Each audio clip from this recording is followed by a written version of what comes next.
Et droits des femmes.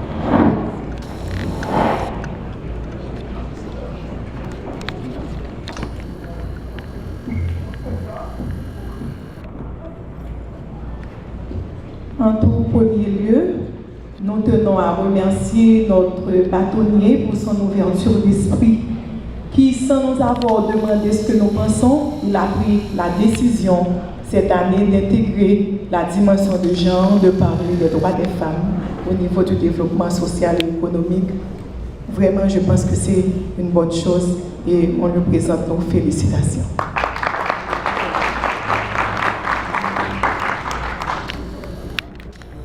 Ma consoeur a choisi de parler des chiffres et de vous présenter un peu l'état des lieux dans certains pays.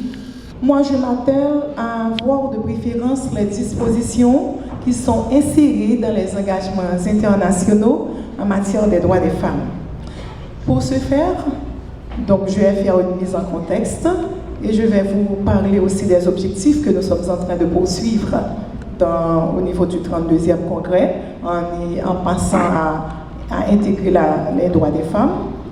Et on va faire une brève présentation, je vais faire une brève présentation des droits économiques et sociaux des femmes, et aussi les principales conventions et engagements sur les droits des femmes. Et je terminerai par aussi faire des recommandations. Mais ne vous en faites pas, je vais être brève, claire et précise.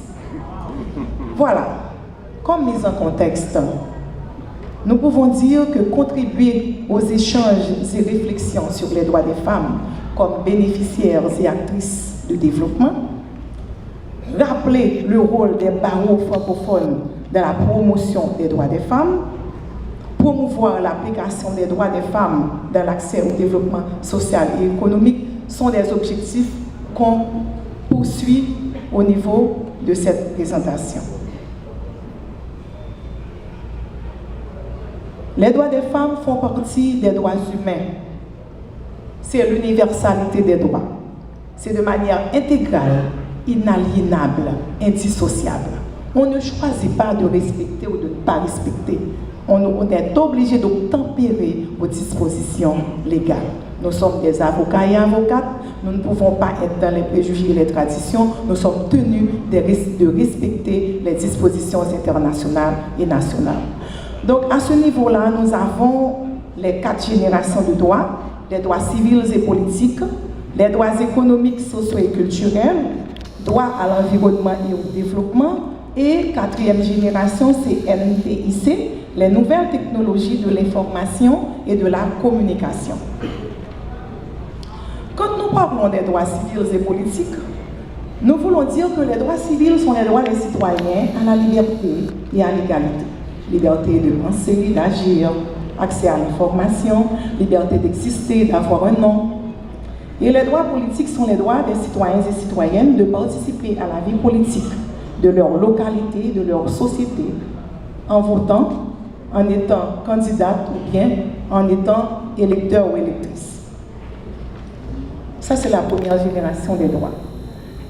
Nous avons au niveau de la 2e génération des droits le pacte relatif aux droits économiques, sociaux et culturels.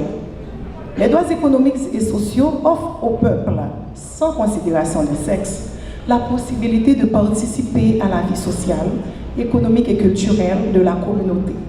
Ces droits concernent la manière dont les gens vivent et travaillent ensemble, les choses essentielles à la vie, comme la nourriture, le logement, les soins de santé, ainsi que les pratiques culturelles qui doivent être respectées dépendamment du pays en question. Et nous pouvons dire, parce que là, on est en train de mettre l'accent sur les droits économiques et les droits sociaux. Donc, toujours au niveau de la 2e génération de droits, nous avons le droit au travail.